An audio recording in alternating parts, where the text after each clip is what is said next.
2 weeks to WrestleMain Event with what happened on my universe mode. You're damn right, let the fireworks fire out for Nitro. We were in Wheeling, West Virginia. We weren't supposed to be, but because 2K20 is such a glitchy mess, it just decided we were. We opened the show with one half of the World Tag Team Champions Kevin Nash taking on one half of the Hardy Boys, Jeff Hardy. But before the match, it seemed like we were repeating something here, but we were joined at ringside by the other half of the Tag Team Champions, Scott Hall. Despite Hall's presence, Jeff Hardy was the first to get some hits in, first with a jawbreaker, then with a huge swinging DDT. He thumped Kevin Nash on the back, then went for an Irish whip, but that got reversed and Scott Hall once again grabbed Jeff Hardy's leg and distracted him, allowing Kevin Nash to thump him in the back. From then it became the Kevin Nash show. He took control of his shoulder charge, raked on the eyes of Jeff Hardy from behind, then lifted him up for a sidewalk slam and then a backbreaker. Very similar moves, just one with a knee.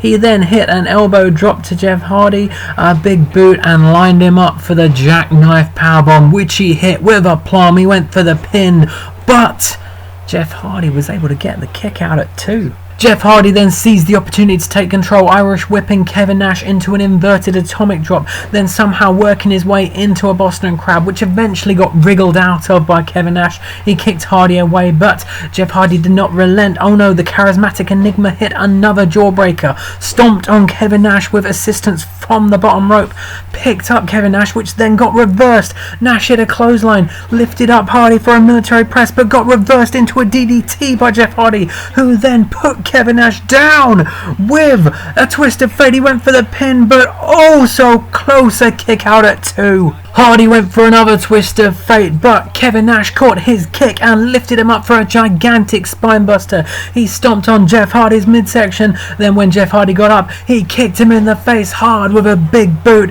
and that was enough for the win. He finished it off test style. Kevin Nash, your winner. And the feud continues. On to our next match, which saw Jim the Anvil Neidhart accompanied by his tag team partner Bret Hitman Hart.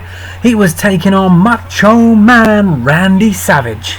Macho had the advantage to start with, hitting an inverted atomic drop, a double axe handle and a knee to the back. He lifted him up for a back suplex, went for a punch, but eventually Jim Neidhart caught that punch, reversed and followed up with a nice clothesline. He choked Macho Man on that second rope before lifting Savage up for a gorilla press slam. He hit a surprisingly good drop kick, but then got reversed. Macho Man threw him into the corner, hit a clothesline, then a Russian leg sweep before lifting him up for a full forward slam, but before he could fall forward, Jim Neidhart elbowed him in the head several times and got that advantage back with another clothesline.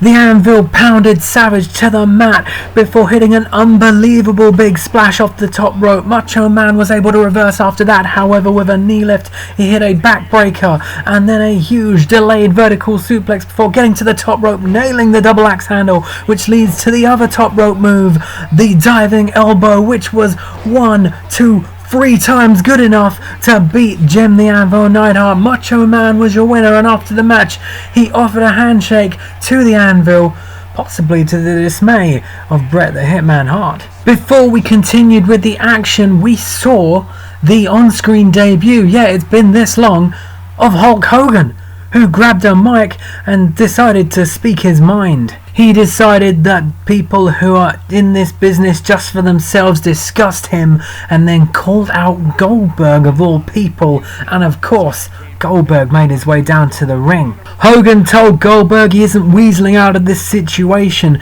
Goldberg retorted by offering him out.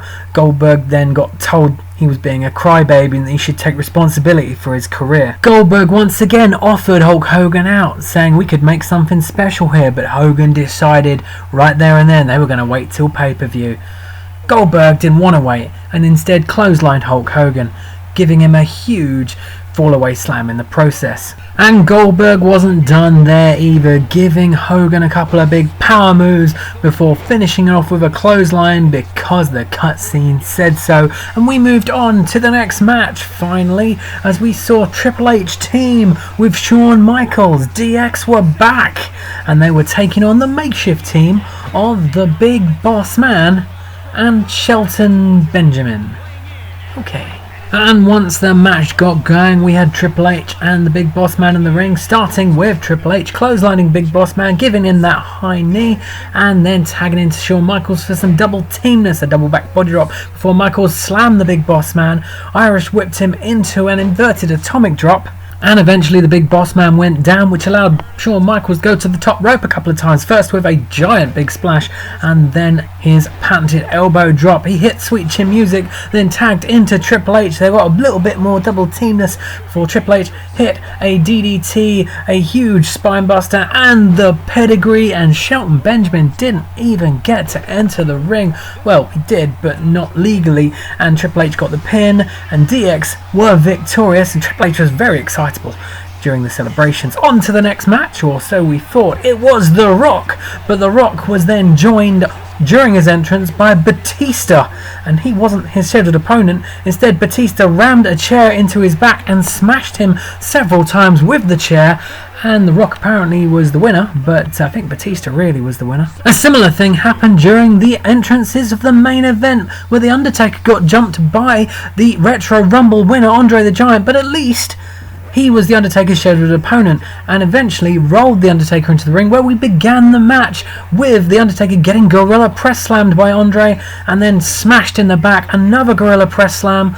Andre was well in control. The Undertaker rolled to the outside, but was soon joined once again by the Giant, who hit a backbreaker, a big scoop slam. He went for another scoop slam, but this time The Undertaker got the reversal, hitting a DDT. He did a diving clothesline, then grabbed Andre and threw him back in the ring. Once in the ring, he gave Andre a punch, then grabbed his arm and went old school, walking the ropes, giving him that shot to the back and then a reverse DDT. But Andre wasn't gonna just sit there and stay down. He reversed, hit another giant scoop slam. The eighth wonder of the world then dropped The Undertaker onto the top rope, throat first, but The Undertaker wasn't able to take that lying down. Instead, he got up, reversed, hit a clothesline, a flatliner, gave several shots to the gut of Andre, giving him an uppercut in the end, and then went for a slam, which was a mistake because Andre reversed once more, slammed him once more, gave him a huge hip attack in the corner, and then slammed him from inside the ring to outside the ring,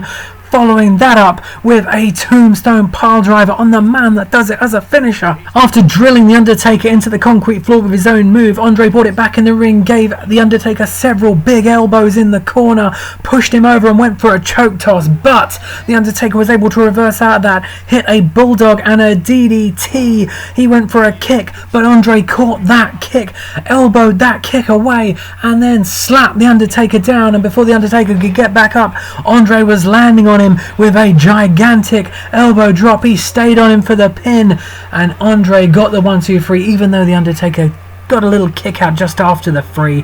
Andre celebrated, but then stopped celebrating because he was not done with The Undertaker yet. He hit a big clothesline, sent him back into the outside, hit a gigantic power slam on the concrete floor, then sat on The Undertaker's chest, and after that he celebrated a bit more, blood streaming down his face. And that's it for another edition of What Happened on My Universe Mode. Like and subscribe. NXT next.